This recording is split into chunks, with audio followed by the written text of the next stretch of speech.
I hadn't realised until I play back this video before uploading it that my voice was drowned out with the sounds of the city.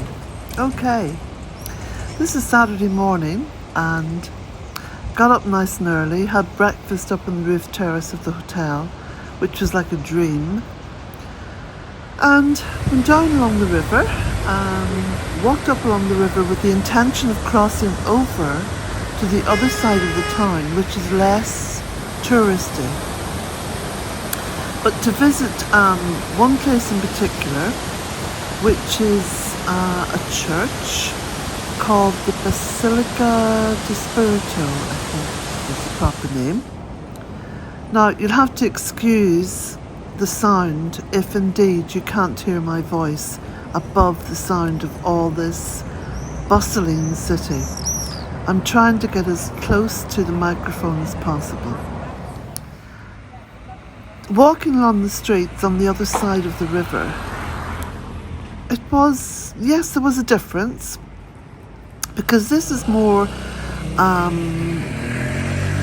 well, it's less touristy, let's put it that way, but equally beautiful. I mean, there are just no dull aspects to this beautiful city. Every part of it is unique and beautiful and exciting to walk through, and it's bustling, it's alive. So I did actually get myself a pair of trainers because my feet started to get very sore in my sandals, so I'm walking in my brand new trainers. Did get a couple of little blisters. Found this English church, St. Mark's English Church.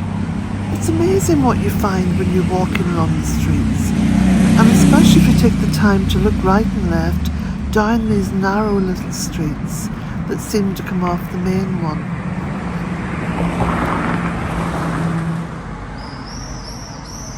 This was a house covered in frescoes.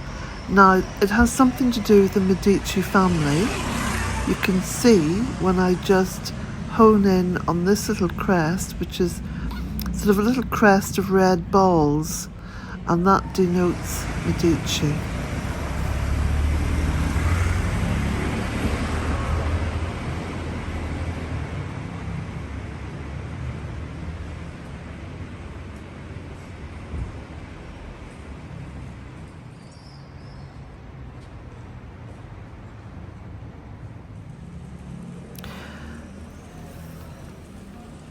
Some of these little side streets and little doorways are just amazing. I mean, just look at this. It's like a work of art. Here I am, finally at the Basilica, and decided to have a look around outside, because just opposite the Basilica is this wonderful market. I love markets. I love outdoor markets. Of course, all the trees attracted me as well, and just looking up and seeing all these beautifully pollarded trees. Now, pollarding is something that I do in my woodland gardens.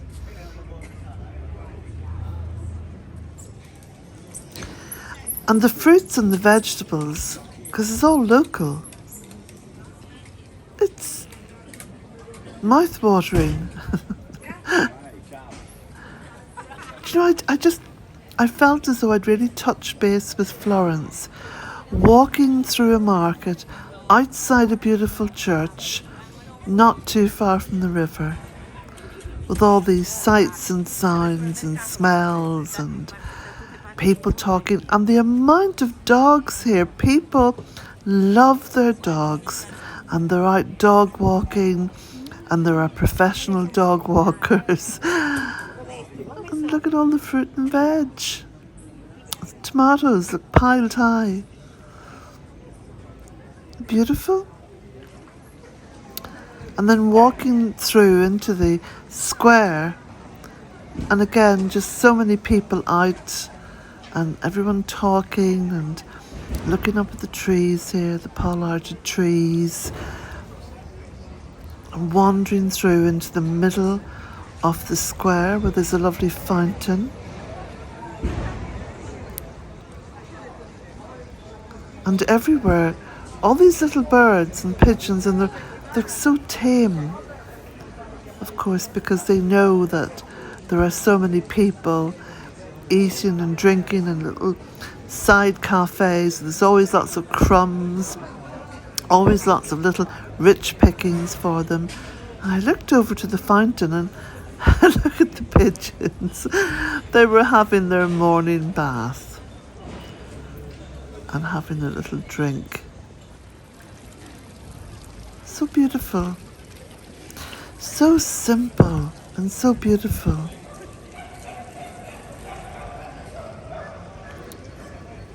Of course, the Italian people, they're so fond of their families and so fond of their children. And it's just such a lovely energy everywhere. Now here I am. I have been through the church, wasn't allowed to film inside the church, but was given permission to film down here in the cloistered garden. And it was worth saving filming for this, because this is just the most exquisite space. Now, I don't normally go for square gardens or formal layouts, but what there was here was a square courtyard, but a very informal garden. It's a beautiful, well, I describe informal garden as hither and thither garden. So it's obviously a passionate gardener or gardeners, and they've put in plants that just, speak to them. And so there's no formality, there's no, sometimes in the kind of Roman gardens there's a formality where there's this balance going on everywhere. But no, it was just everything that's happy and growing and beautiful has been planted here. And this beautiful bell tower from the basilica. And there it is, it's sort of towering above this beautiful cloistered secret garden. And in the middle, I see all these lemon trees. The lemon trees are in pots. And in the middle, this beautiful little pond and fountain. I just couldn't help thinking to myself, this is the church. This is the place of prayer and contemplation. And it was beautiful.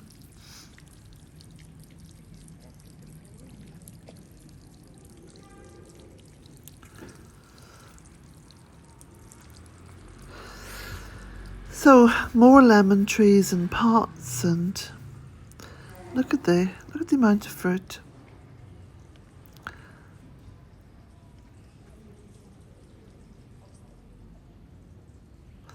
There's a saying, isn't there? You're closer to God's heart in a garden than anywhere else on earth.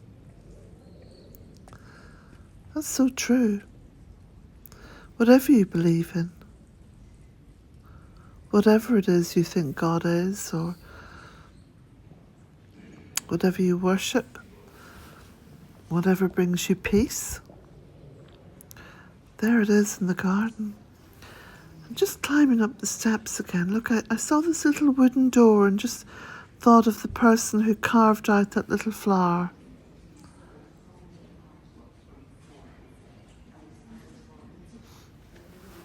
And although I wasn't allowed to film inside the church, there was a little door on the outside that you could kind of step through, like a little balcony, and you were allowed to take photographs or film at that point, which is what I did. So blessings to you all, my friends. I hope you've enjoyed this little tour, and I've got another part of the filming today to put up tomorrow. So blessings to you all.